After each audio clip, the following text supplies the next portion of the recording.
mas o mais importante é estarmos unidos pelo coração. Então, hoje nós temos a presença de Luiz Lira, que está sempre conosco, uma vez por mês, e ele vai abordar a temática Penas e Gozos Futuros. Tema muito interessante e, com toda certeza, será uma noite de muito aprendizado. Luiz, seja bem-vindo e nós antecipadamente agradecemos por você, mais uma vez, ter aceito o convite, né, de fazer parte dos nossos trabalhos. Então, para iniciar, vamos pedir para que o nosso irmão Arnaldo faça a nossa prece de início. Boa noite, meus irmãos. A minha câmera frontal não está pegando. Tá bom? Aí eu vou deixar assim. Mas já agradecido a Deus, né, pela oportunidade. Cheguei agora do trabalho. Já liguei aqui o Google Meet para assistir essa palestra imperdível do nosso irmão. Sempre se prepara para trazer bastante informações para o nosso convívio. E trazendo o Evangelho, a boa nova de Jesus. Né? Então, queremos agradecer, Senhor, por esse momento oportuno, por esse momento de paz e de luz. E que se faça presente a intuição do nosso Mestre Jesus na mente do nosso irmão, que vai nos presentear com a palestra de hoje. Devolvo a palavra à nossa irmã, que dirige os trabalhos, para que a mesma dê por iniciado os trabalhos da noite de hoje. Que Deus nos abençoe. Que assim seja. Então, com essa prece realizada, nós vamos dar início à palestra, passando a palavra para Luiz. Luiz, até às 20 horas e 55 minutos. Bom trabalho. Boa noite a todos. É uma satisfação podermos contribuir, não é, com a nossa reflexão em torno do Espiritismo.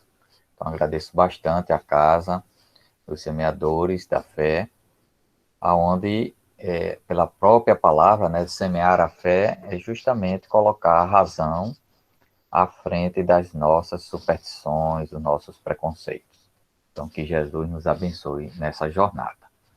Vamos trazer um tema que está dentro do livro 4 do Livro dos Espíritos, né? Nós sabemos que o Livro dos Espíritos tem 4 livros, 4 partes, como queiram alguns. E o último livro, ele é sobre esperanças e consolações. Então, há uma discussão, não é, no movimento espírita a respeito do espiritismo como um consolador. E a gente já nota pelo seu último livro, o seu último capítulo, que vem Esperanças e Consolações. E o último capítulo é sobre penas e gozos futuros. Vamos ver como é que a Kardec aborda isso. Nós vamos trabalhar 2 questões, a 983 e a 984. Então, quem estiver aí com o seu Livro dos Espíritos, pode abrir. Eu estou aqui, de lado com uma colinha, onde eu vou fazer umas leituras, mas vou manter aqui o chat aberto para quem quiser fazer pergunta, pode escrever aqui que eu estarei lendo, tá certo? Vamos para a primeira questão, a 983. O espírito que expia suas culpas numa nova existência passa apenas por sofrimentos materiais. Isso é uma colocação de Kardec. O espírito que expia suas culpas numa nova existência passa apenas por sofrimentos materiais. Aí vem a pergunta. Assim, não será exato dizer que após a morte da alma só tem sofrimento morais? Por que Kardec está fazendo esse tipo de pergunta? Vamos ver o que é que está por trás. Ele diz o seguinte: enquanto encarnados, nós temos essa roupagem física que nos limita e traz uma reação, né, a dor do corpo, ela é muito presente em nós. Então, ele diz que os sofrimentos materiais são bem maiores quando estamos encarnados, porque desencarnados não temos o corpo físico. Aí ele diz, então, não é certo dizer que depois da morte a alma só tenha sofrimentos morais, já que não tem um corpo físico. Está bem coerente, né? A questão de Kardec. Vamos ver a resposta. É bem verdade que, reencarnada, a alma encontra nas tribulações da vida o seu sofrimento, mas apenas o corpo sofre materialmente. Dizeis, em geral, que o morto já não sofre mais, mas isso nem sempre é verdade. Como espírito, não sofre mais dores físicas, mas, segundo as faltas que tenha cometido, pode ter dores morais mais cruciantes, ou seja, maiores do que as dores físicas. E numa nova existência, pode ser ainda mais infeliz. Parece que a dor nos acompanha, né? A dor, tanto no aspecto físico, que nos incomoda muito. Quem tem uma doença grave no corpo, muito dolorosa, é uma existência muito limitada e com bastante dificuldades. Só para quem passou por isso. Apesar do avanço da medicina, com remédios, terapêuticas, mas a dor do corpo físico é algo muito inquietante para quem é encarnado. Então, Kardec queria colocar o seguinte, olha, nós encarnados sofremos bastante com as dores do corpo. Então, as nossas expiações estariam muito ligadas ao aspecto material. Quando desencarnados já não temos mais o corpo físico, então Kardec coloca que teríamos apenas dores morais, dores de consciência, sentimento de culpa. E a resposta foi o seguinte, realmente, como encarnados, o espírito encarnado vai ter dificuldades na vida com seu sofrimento com respeito ao corpo, porque é ele que sofre. Mas dizer que o morto só vai ter dores de sentimento de culpa, como se fosse algo mais leve, ele disse, não, vai ter dores cruéis. Por quê? Porque a dor de consciência, quando nós não estamos encarnados, ela é muito forte. Muito forte. E a gente vai entender por quê. Porque quando estamos encarnados, a dor de consciência nos impacta menos do que quando desencarnados. Você vê que em cada estágio desses, temos as nossas benesses e as nossas dificuldades. Quando estamos encarnados, quando a gente tem uma dor de consciência muito forte, o que é que a gente faz? Fuga. Tem um som aqui muito alto, eu não sei se está atrapalhando aí o som de vocês, viu? Mas está passando aqui quase um trio elétrico. E ainda não é nem carnaval, mas eu acho que é de campanha. Bem, desculpe aí.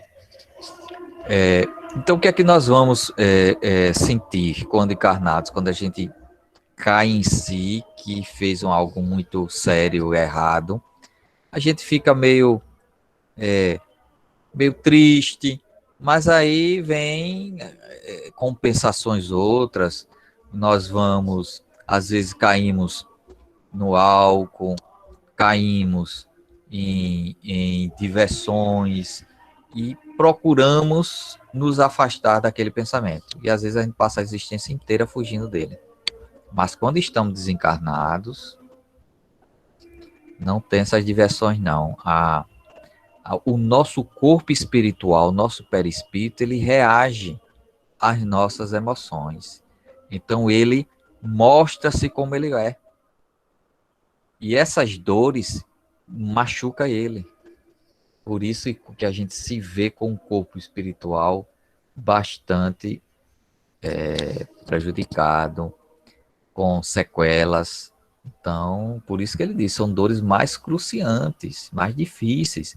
E ainda diz que a gente pode carregar essas dores para próximas encarnações.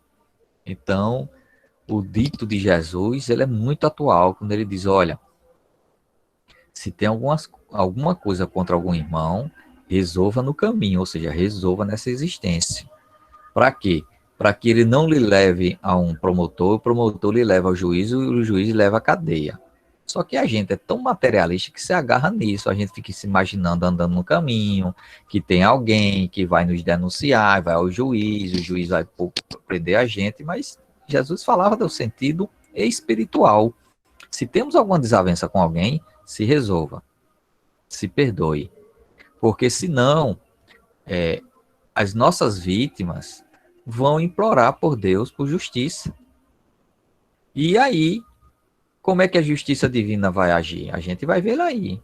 Pode nos colocar presos emocionalmente ao outro. São as cadeias da vida. Então, é essa questão das dores do espírito, quando encarnado, quando desencarnado. Por isso que se fala de penas temporais. Aí vem ainda a continuação da resposta. Olha. Todas as penas e atribulações da vida são expiações de faltas de outras existências, quando não se trata de consequências das faltas da existência atual. Aí ainda se complementa, olha. Ao sairdes daqui, compreendereis bem. Então, essa resposta diz o seguinte, olha, os nossos problemas, as atribulações graves da nossa existência, são expiações por faltas de outras existências, ou dessa própria existência. Porque a gente imagina que só vai expiar nossas faltas nas próximas existências. Não, nessa mesma a gente já começa, já antecipa. E aqui nessa resposta, Kardec coloca para que a gente vá ler 3 outros itens já passados. Porque Kardec, para facilitar o nosso aprendizado, quando tinha um assunto que ele já tinha tratado antes, ele nos remete àquela questão. Então, aqui ele fala de 3 questões, olha. 273, 393 e a 399. Nós aconselhamos a 399. É uma questão muito importante dentro do Livro dos Espíritos. Ela é um pouco extensa, importantíssima. A gente vai ver só o resumo dela. Principalmente para esses assuntos que está bem atual, né? Penas e gozos futuros. E continua a resposta ainda, né? O homem que se crê feliz na vida porque pôde satisfazer suas paixões é o que faz menos esforços para se melhorar. Em geral, ele começa a espiar essa felicidade efêmera na própria vida que leva, mas, certamente, a espiará numa outra existência tão material como essa.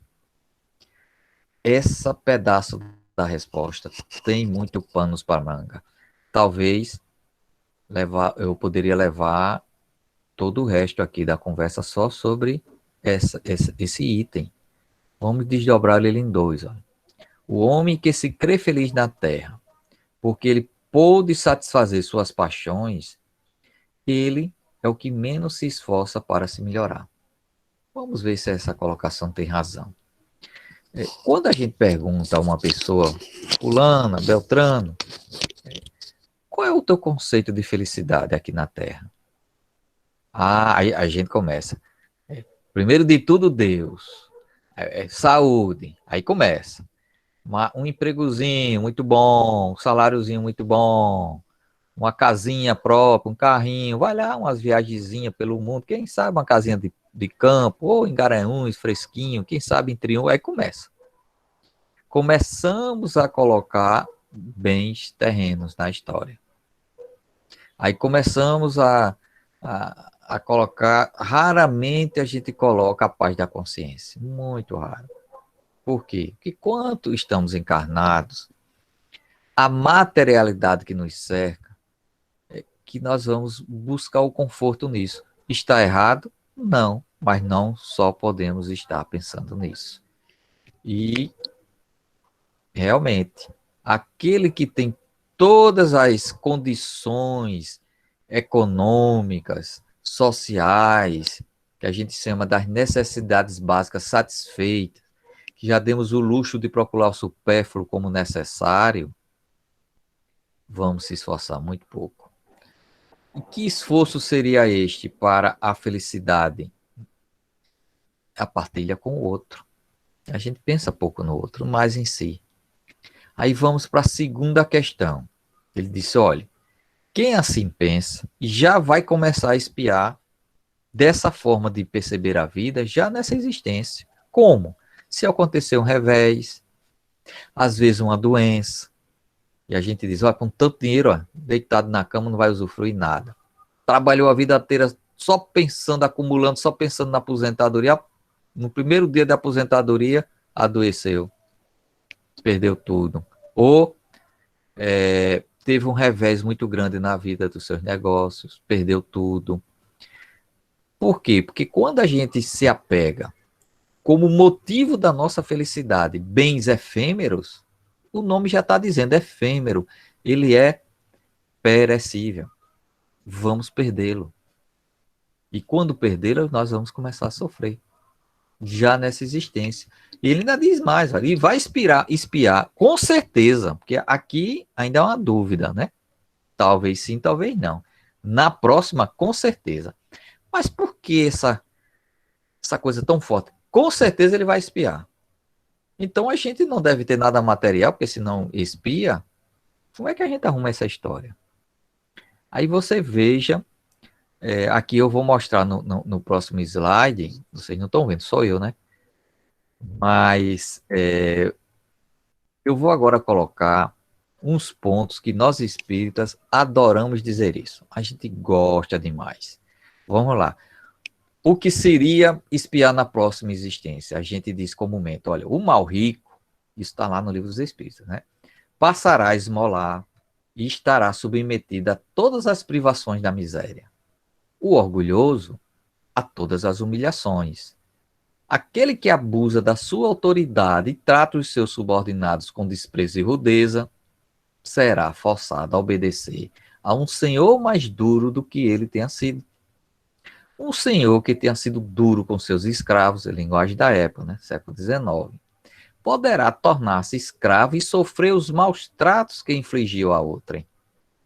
Aquele que mandou numa época pode, em outra existência, obedecer aos que se curvaram ante a sua vontade. Ao mau filho, pela ingratidão dos seus filhos. O preguiçoso, por um trabalho forçado.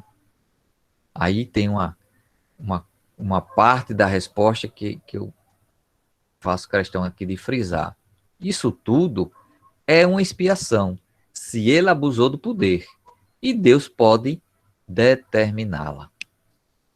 Que situação, né? E a gente gosta de dizer muitas vezes, aqui fez, aqui se paga, porque a justiça divina um dia cairá forte sobre a pessoa que a gente está julgando.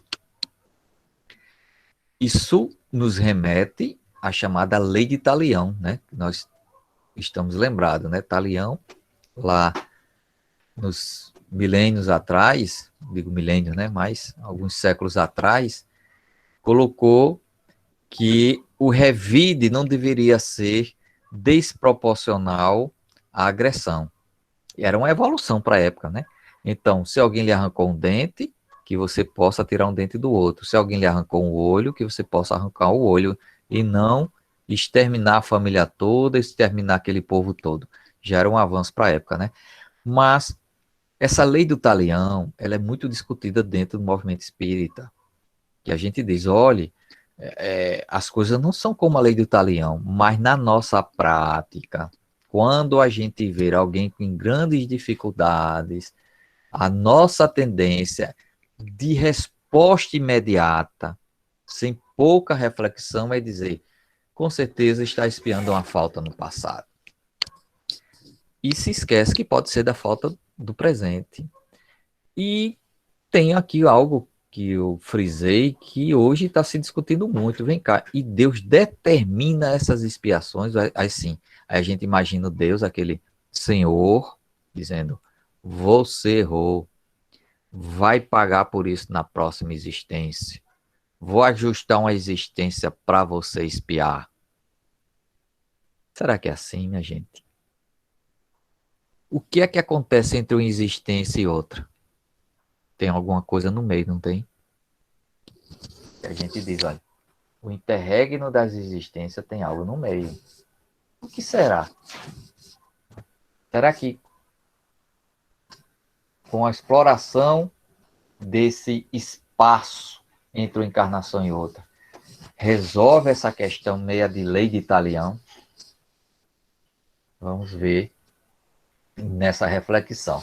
Vamos avançar para a próxima questão, e aí teremos condições de avaliar melhor. Em algum momento eu vou colocar a apresentação aí para fixar melhor em vocês. Mas a 484 coloca, olha, as vicissitudes da vida são sempre a punição das faltas atuais, ou os problemas da nossa vida, os percalços, os problemas, os aperreios, aqui né, numa linguagem mais nossa do Nordeste, da vida, é uma punição por nossas faltas, da presente existência também, né, ele faz atuais. Aí a resposta, não, já o dissemos. São provas impostas por Deus, ou escolhidas por vós mesmos. Quando no estado de espírito, antes da vossa encarnação, para expiar as faltas cometidas numa outra existência. Porque jamais a infração das leis de Deus, e sobretudo da lei de justiça, fica impune.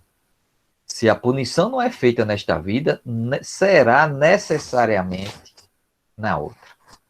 É por isso que aquele que é justo aos vossos olhos vê-se frequentemente atingido pelo seu passado.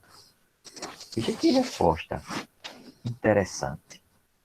Ele diz o seguinte, olha, os problemas que nós passamos na vida são provas impostas por Deus ou nós escolhemos. Quando estávamos em estado de espírito antes de reencarnarmos. Para quê? Para expiar faltas passadas de outras existências. Porque nenhuma falta contra a lei divina deixará de ser impune. E se a expiação não veio nessa existência, com certeza, na próxima será.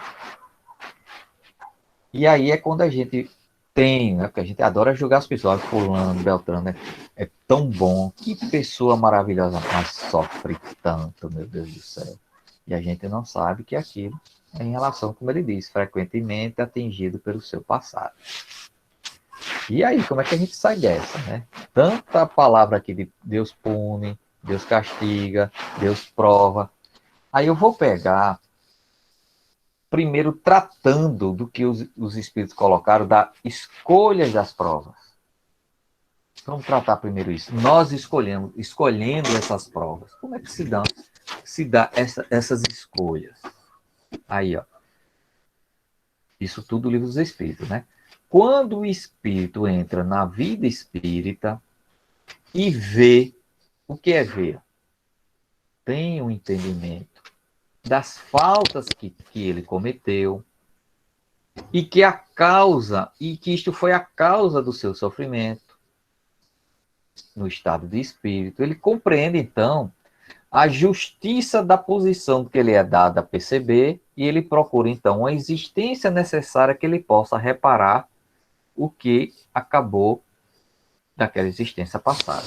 Então, nós desencarnamos, vamos entender que aquele momento, um sofrimento que se abate sobre nós é a dor da consciência, aí a gente entende, verifica que estávamos errados, então a gente procura ressarcir isso numa outra existência. E quando desencarnado a gente não tem chance de ressarcir, muito difícil.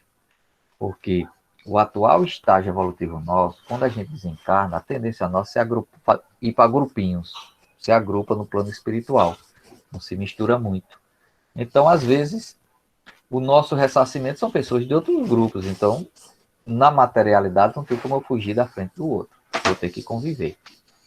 Então, ele diz, olha, quando a pessoa se apercebe que errou, começa a procurar um tipo de existência futura que lhe dê condições de reparar esses erros. Nada mais justo. A pessoa. E aí, ele prossegue. Aí nós vamos procurar provas semelhantes àquelas por quais nós passamos, ou lutas que nós acreditamos apropriadas ao nosso adiantamento, e vamos pedir aos espíritos que nos são superiores que nos ajudem nessa tarefa a que vamos empreender. Veja que coisa interessante, a gente, né, percebe-se que errou, começa a ter um desejo de reparação. Começa a imaginar que tipo de prova seria adequado para que a gente ressacie essa questão, para aliviar a consciência, né? Que teve um lampejo que nos força a ter essa reflexão. Não é? Lembrando que quando estamos desencarnados, não tem como mentirmos uns aos outros, porque o nosso corpo espiritual mostra o que a nossa mente e coração está cheio. Então não dá para desaparecer. Todo mundo que olhar para nós e nos ver vai saber qual é o nosso estado emocional e evolutivo. Não precisa a gente falar nada. Então bateu o olho e já sabe. Então imagine os transtornos, as vergonhas que nós vamos ter ao se olhar e ver que não é aquela belezura que a gente imaginávamos que éramos. Tá lá o corpo espiritual todo esfrangalhadozinho, né? André Luiz narra muito a situação de irmãos nossos com problemas de sentimento de culpa, como o corpo perispiritual fica, o perispírito, não é? O corpo espiritual, bastante afetado, né? Mostrando moléstias, mostrando partes dilaceradas, núcleos difíceis. Aí todo mundo que olha já sabe, não precisa nem dizer nada. Não tem uma túnica para vestir e esconder. Não tem uma roupa. A roupa no perispírito são as nossas emoções e pensamentos alinhados com a lei divina. E aí, tem outro ponto aqui, olha. A gente vai pedir autorização. Vê que o sentimento de humildade, porque sabemos que não podemos tudo. Aí vamos ter que ir atrás de um espírito que é superior a gente, porque às vezes a gente pensa que tem uns espíritos superiores. É tudo muito relativo. A gente vai procurar alguém superior a nós. E para pedir permissão.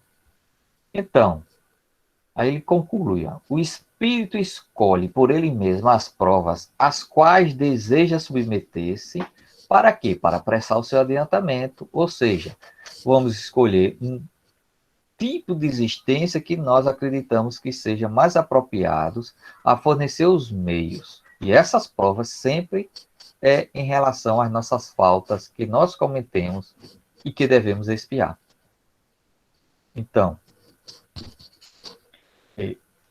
eu grifei aqui um item que resolve e deixa claro, no próprio livro dos Espíritos, ele diz o seguinte, olha, o espírito goza sempre do seu livre-arbítrio, ponto final.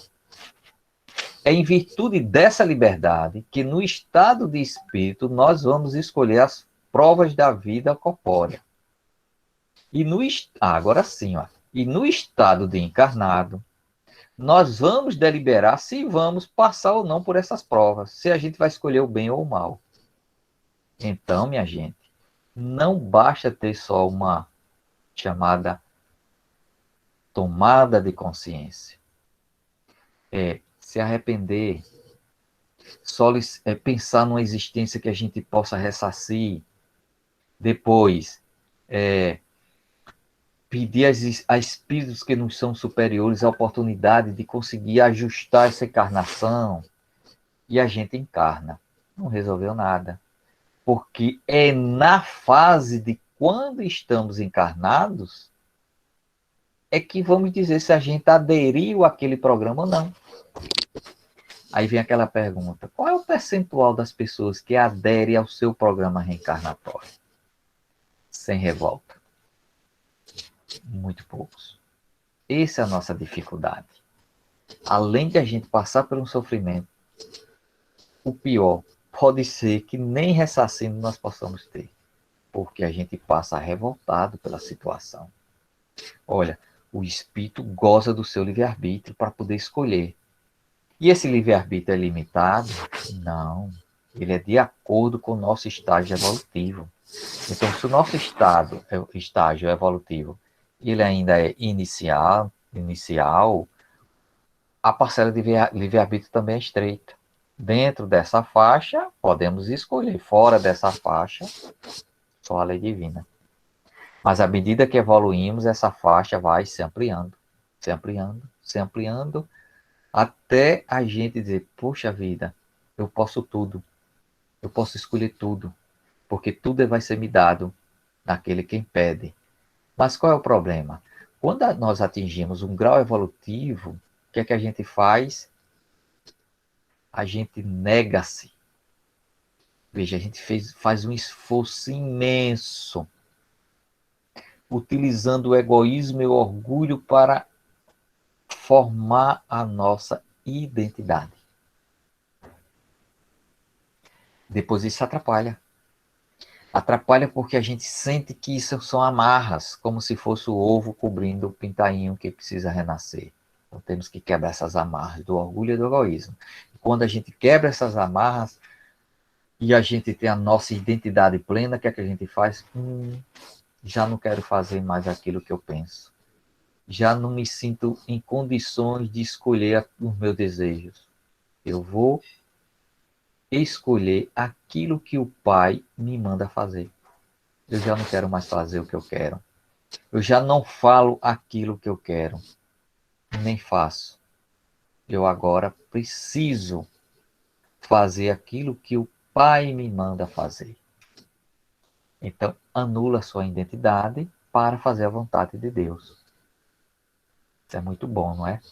Mas isso é só introdução. Viu? O bom é isso. Só estamos introduzindo o assunto. Vamos ver agora como é que a gente arruma. Eu vou pedir permissão aqui para fazer uma apresentação. Às vezes eu me enrolo em todas, viu? Mas se eu me enrolar, vocês me acham. Vocês estão vendo? Podem falar para me ajudar aí. Estão vendo a apresentação? Tá muito embaçado. Eu sei, não tem nada ainda. Vai ter agora. Estão vendo? E como é que eu tiro isso? Passado Tá embaçado. e agora. Estão lendo a palavra passado, Tá, presente e tá futuro? legal. Tá, Pronto. tá dando. Então nós temos o passado, o presente e o futuro. Estamos falando de provas e expiações. Ora, o que é do passado que nos pressiona o nosso presente? A expiação. A gente só espia coisas passadas, não é? Ninguém espia o futuro. E o futuro em relação ao presente? Vamos passar por provas. Então a gente pensa em provas e vamos para o futuro. Nós poderíamos até ser tentados a dizer que tudo que é expiação é porque foi problemas do meu passado. Tudo que é provas é aquilo que eu escolhi para poder passar lá no futuro. Mas vamos ver que não. Que os espíritos dizem, não, você também tem provas que vão impactar do passado, que vão impactar no presente, né? Assim como vai ter provas preparadas no seu futuro. Então, como é que a gente poderia dar uma explicação melhor entre expiação e prova? Ora, a gente desencarna. A gente já disse que quando desencarnamos é mais fácil a gente ter uma tomada de consciência. Então a gente tem o quê? Um despertar que agimos contrário à lei de Deus. Quando a gente toma essa consciência, veja que não precisou ninguém vir nos acusar. Pode ter até pessoas que nos ajudem a tomar essa consciência. Por quê? Porque no plano espiritual maior, ninguém violenta a consciência de ninguém. Você desperta a consciência do outro. Então não tem um julgamento, você está sendo julgado, você errou, não. A pessoa vem só fulano, você está sentindo bem? Ah, não estou não. Pensa aí direitinho, o que é que lhe incomoda, eu posso até lhe ajudar. É como um terapeuta. E aí, quando a gente tem essa tomada de consciência, a dor da consciência dói, como ele disse, dói e de forma muito grave quando nós estamos desencarnados. Porque o nosso perispírito começa a aparecer as chagas que o nosso sentimento de culpa começa a formar nele. E aí nós vamos pedir permissão. Aí a gente tem a tomada de consciência, já escolhe um estilo de prova que a gente acha que por ali vamos aliviar a nossa consciência e a gente vai pedir permissão. E então é dada a permissão para que a gente experiencie uma nova oportunidade para que essa tomada de consciência se faça acontecer, não é? testar. E aí, o que é que precisamos? De vontade. Então a gente toma consciência, tem permissão, experiencia, mas se a nossa vontade não é firme, o que é que acontece na experiência? A gente desiste. Então veja que todo este plano, toda essa tomada de consciência vai por água abaixo. Aí a gente volta a ter outra tomada de consciência, volta a pedir permissão, volta a experienciar. Essa é a fase, como se diz, do nosso livre-arbítrio. E a gente pergunta, e se a gente, toda vez que chega na experiência, a gente refuga? Aí vamos lá de novo, refuga, de novo. Isso é tantas quantas vezes? Ou isso vai ter alguns limites que a partir daí a lei divina diz, agora deixe comigo, amigo. Deixe comigo, que essa experiência nós vamos ajustá-la para você. Tenho com certeza que você vai passar por essa. Né? Então, eu trouxe aqui alguns conceitos de consciência. Consciência como faculdade para decidir ações e se responsabilizar pelas consequências, de acordo com o que a gente concebe de bem e do mal. Aí se coloca que as reencarnações nos ajudam a essa tomada de consciência do que é o certo e o que é o errado. A consciência também é uma percepção do que é moralmente certo ou errado em atos e motivos individuais, ou também conhecimento próprio do senso moral, noção do que é direito, do saber, do conhecer. E a palavra consciência vem de um termo do latim, né? Conscientia, que é estar ciente. Por que a gente vai lá na identificação do que significa a palavra? Porque se a pessoa não tiver essa tomada de consciência, ela terá condições de escolher alguma experiência? Não. Não tomou consciência. E daí? Vai ficar parado no tempo? Ou a lei divina vai agir para que ele tenha uma experiência que lhe dê condições de tomar consciência mais à frente? Tá vendo como uma coisa começa a ficar clara? E o que é uma existência? Há uma definição de que é a condição de tudo que existe, do que tem vida, estado de quem está vivo, modo de viver, de existir, de ser, existir, aparecer, emergir e mostrar-se. Esse é o termo que eu quero, mostrar-se. Esse termo vem do latim existere, ou seja, sair da cisterna. Mostrar-se o que realmente nós somos. Então, o nosso estágio evolutivo, que requer a necessidade de uma existência física, é para quê? Para a gente sofrer? Não, para a gente mostrar que somos. Para que a gente apareça e mostre o que realmente as nossas decisões a gente quer tomar. Que mesmo consciente, podemos refugar numa existência de fazer o certo.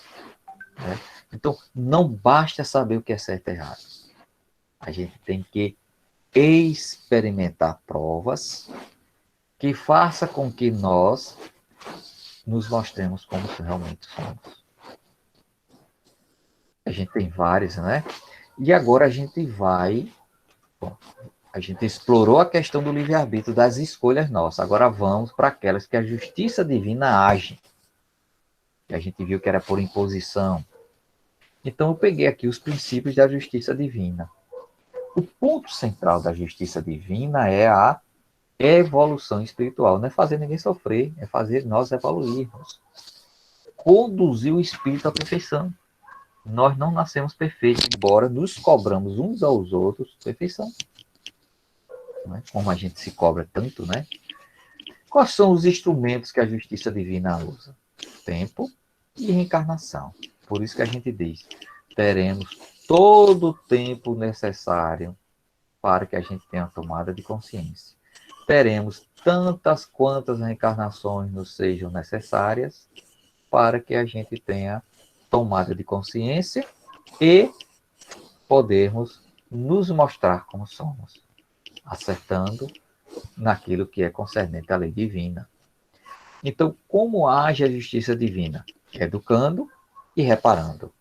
O que mais? Quais são os critérios que essa lei usa? Liberdade progressiva, igualdade nas diferenças, e fraternidade incondicional. Então, aqui começa a responder a nós uma coisa com relação àquela lei do talião. Bateu, levou. Aqui fez, aqui se paga. E a gente fica sem entender às vezes. Por quê? Porque a gente quer a mão forte da justiça divina massacrando aqueles que nós consideramos nossos algozes.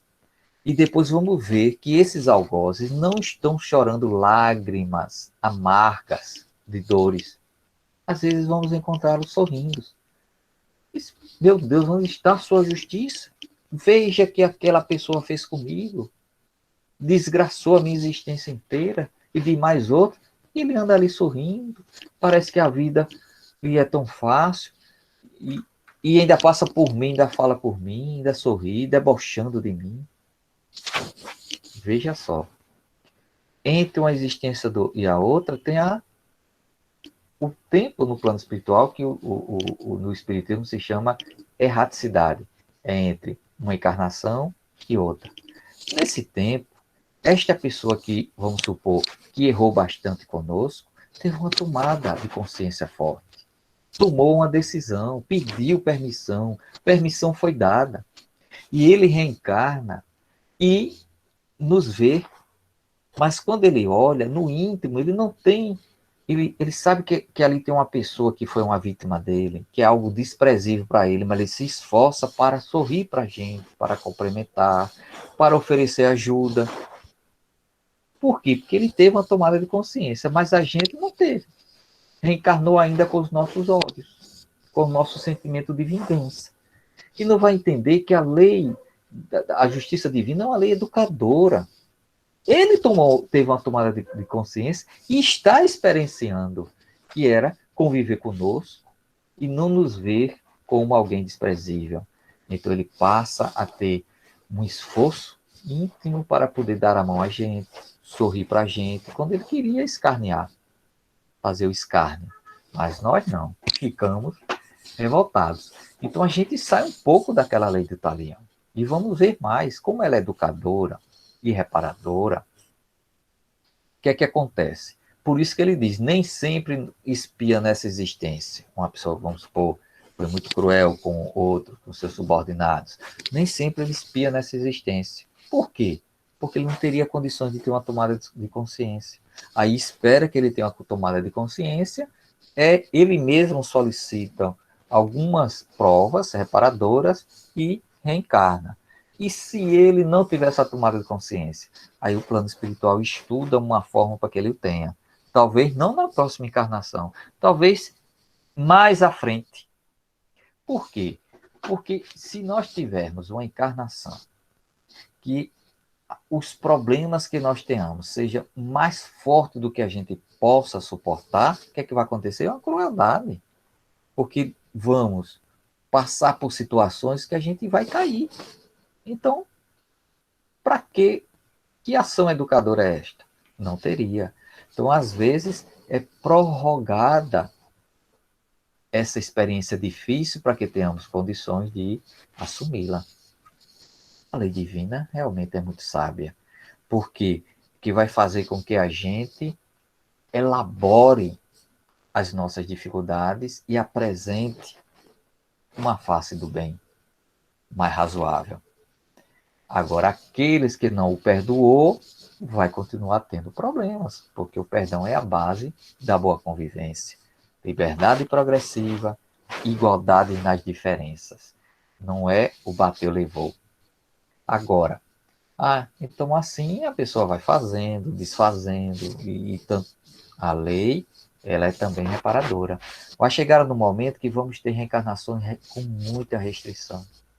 Num corpo que não dá condição de locomover, num cérebro que não dá condição de perceber-se, um estado emocional muito delicado.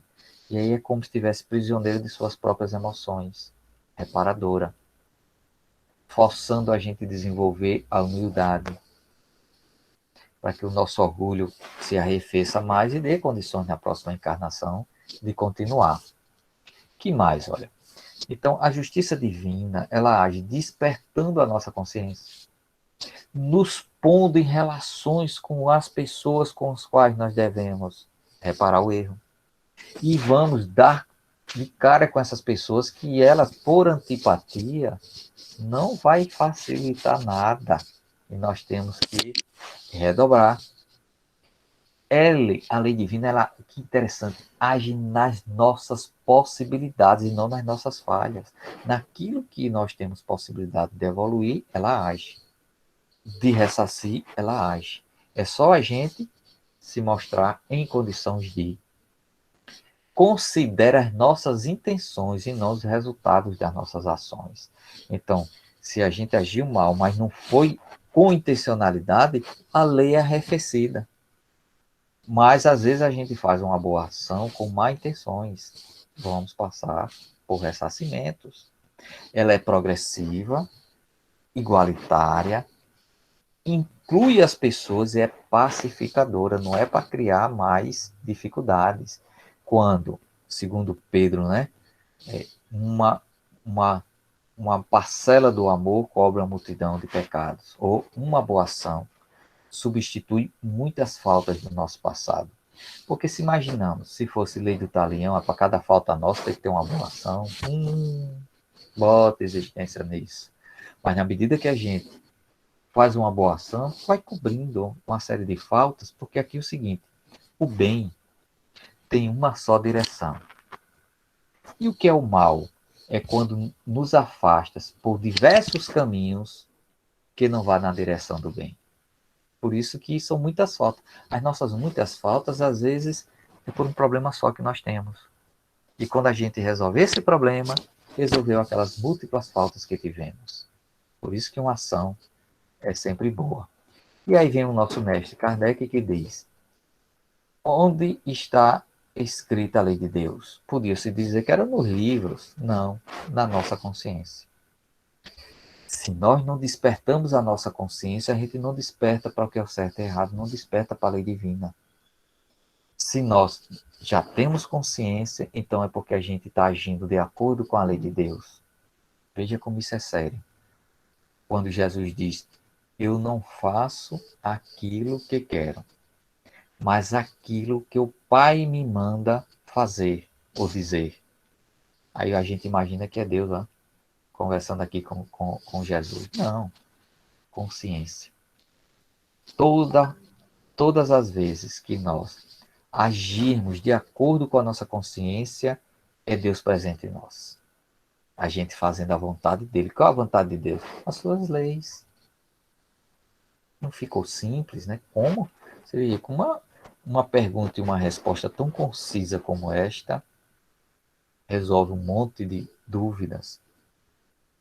Mas, o que é que diz nosso professor Herculano Pires? O ser não escolheu sua essência de ser espírito. Isso Deus já nos fez assim. Já nos fez, em essência, espírito. Mas nós vamos escolher ser isto ou aquilo. Então, ser espírito, não escolhemos. Mas fazer o bem, fazer o certo, sim. Isso são nossas escolhas. Que diz o Nazareno? Que a gente vá buscar primeiro, em primeiro lugar, o reino de Deus e a sua justiça. E todas as coisas vão nos ser acrescentadas. E como é que a gente busca o reino de Deus? Aí a gente vem o reino de Deus, a gente aí vai rezar, vai procurar ajudar o outro. É assim que a gente imagina o reino de Deus, um lugarzinho sagrado. Não, o reino de Deus, olha, é a nossa consciência aqui que Deus reina. Aonde está a lei dele? Onde está a lei, aí está o seu reinado. E diz, e a sua justiça. Então, isso, essa parte, né, que é depois das bem-aventuranças em Mateus, casa com o Pai Nosso, né, gente? Veja como o Pai Nosso é uma oração muito séria de responsabilidade. Né? Pai Nosso que estás nos céus, a gente enche a boca, né? Santificado seja vosso nome. Venha nós ao vosso reino, né? Ou vós ao nosso reino. Seja feita a vossa vontade. Onde é que está a vontade de Deus? A nossa consciência. Assim na terra como no céu. Ou seja, tanto o plano espiritual como o plano físico. Aí vem a justiça divina. Aí quando a justiça divina chega em nós, dizendo você tem uma tomada de consciência, tem permissão, agora você vai passar por essa prova. A gente, vala-me Deus, me livra disto, me livra daquilo. Meu Deus, aí pronto, começa os petitórios para que a gente não deixe a justiça divina agir. Ah, então quando vem uma dor é para dizer, ótimo, vamos, não. É para dizer, meu Deus, me dê forças para que eu faça as escolhas corretas. E passar pela prova eu pedi.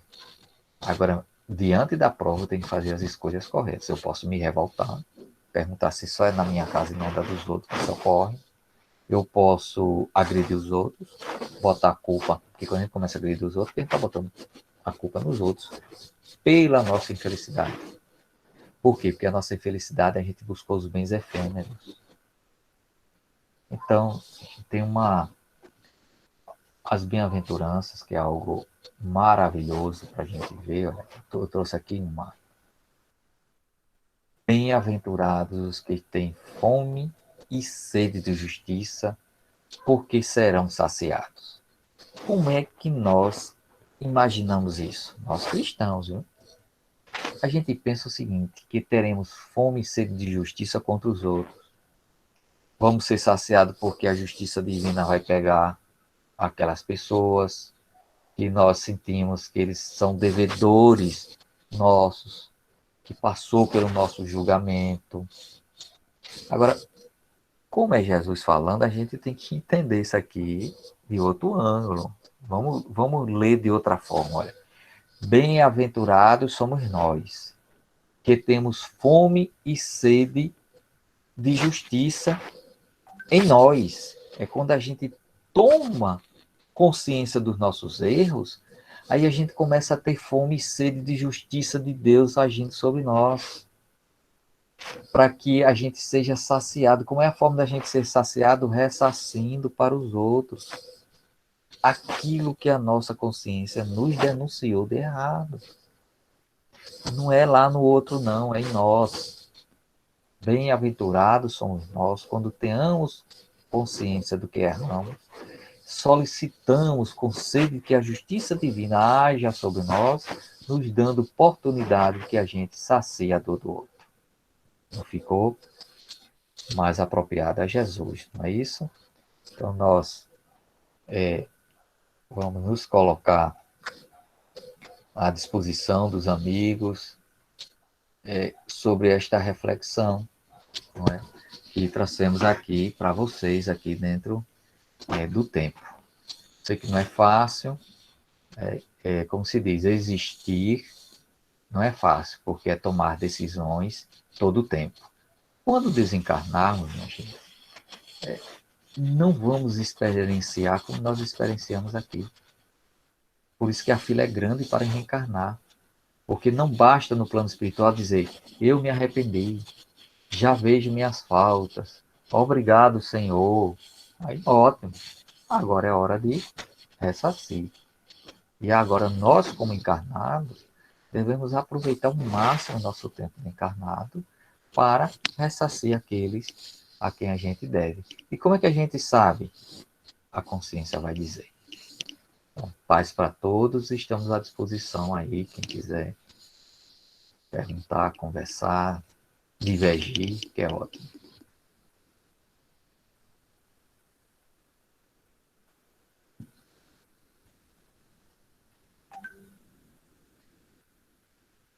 Então, vamos ficar aqui olhando um ao outro, ou alguém tem alguma pergunta, alguma reflexão?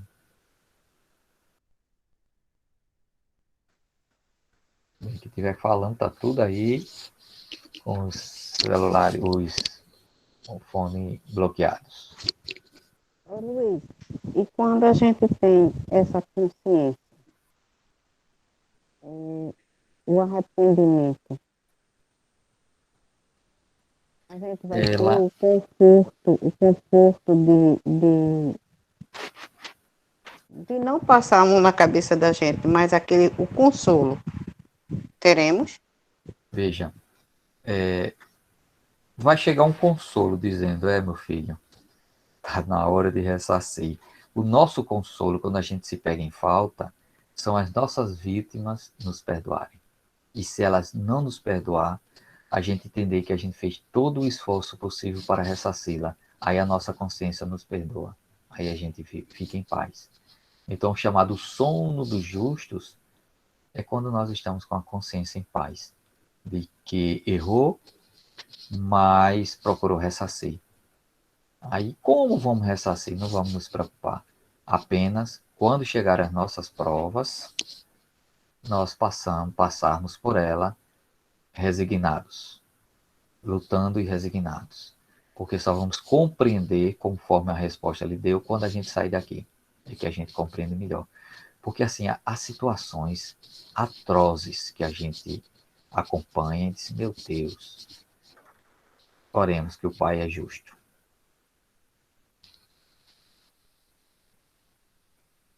E não vai nos deixar desvalidos, porque quando encarnamos, temos um tutor nosso, uma tutora, que vai cuidar da gente, vai nos orientar.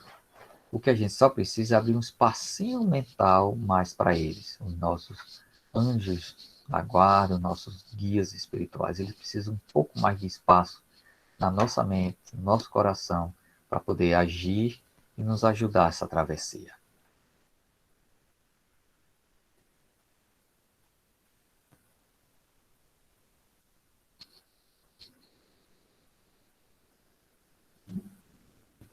Bem, eu não consigo ouvir, né? Porque ainda não aprendi a expressão labial, né? Tem gente que lê pelos lábios.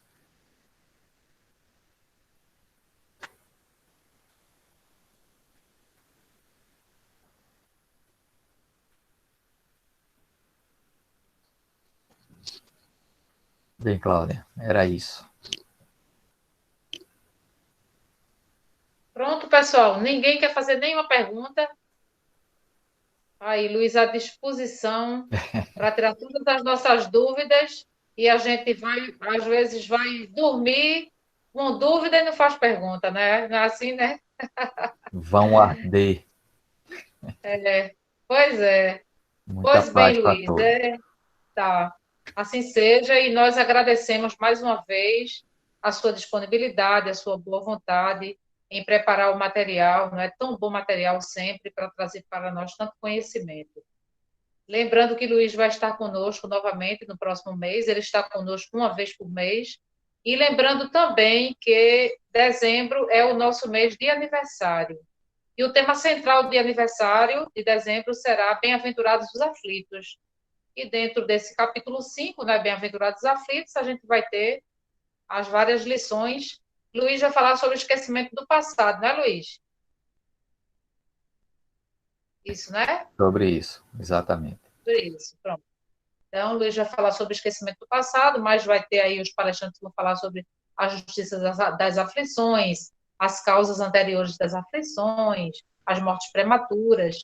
Então, vamos estar divulgando, tá certo? Para que o máximo de pessoas possa participar, né? Não só para termos um público maior, mas para que o máximo de pessoas também possa estar aprendendo, estar acompanhando as lições, porque é interessante. Nós É quase, agradecemos mais uma vez. Oi? é quase uma continuação, né? Porque só falamos da tomada de Sim, consciência. Aí, reencarnados, e agora? exatamente. Nós agradecemos também a presença de todos os trabalhadores, todos os participantes das nossas casas vizinhas. Eu vi aí que tem Edna, lá do nosso lar, Márcia, do nosso lar, Osana, do Discípulos, e outras pessoas aí que não deu para ler todos os participantes, mas um grande abraço em todos vocês. E para finalizar, nós vamos pedir para Vivi fazer a nossa prece, que a gente nunca vê Vivi aqui, né, participando das reuniões. Então, vamos escutar a voz de Vivi. Está aí ainda, Vivi?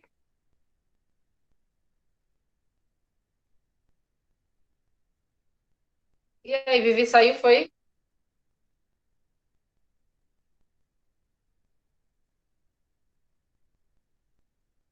Zezé, faz a prece, Zezé. Bora lá. Tá? Vamos lá. Sim. Faz, Vivi, faz. É porque é muito ruim esse negócio de abrir microfone e fechar microfone, misericórdia. Pessoal, eu vou fazer cantando, porque conforme a nossa Marinalva, manhinha, sempre diz que quem canta a hora. Agradecemos, Senhor, Senhor, estes momentos de paz, nós te sentimos aqui,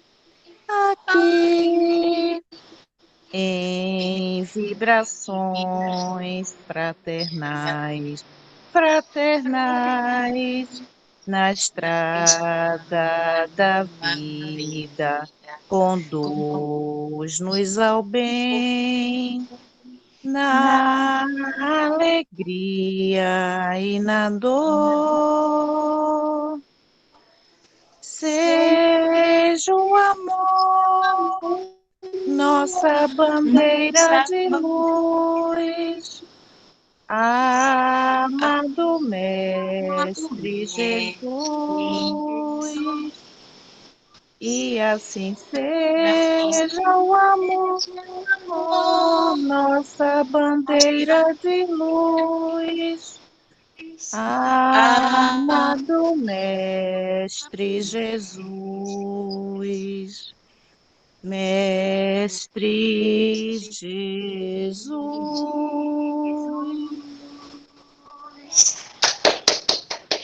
E assim seja. Obrigada, Vivi, pela música. Paz a todos e uma boa Muita noite. paz. Até mais. Boa Até a noite. próxima. Boa Foi lindo, noite. Vivi. Boa Foi noite. Tchau. lindo. É minha Boa filha, é noite. assim, é a casa.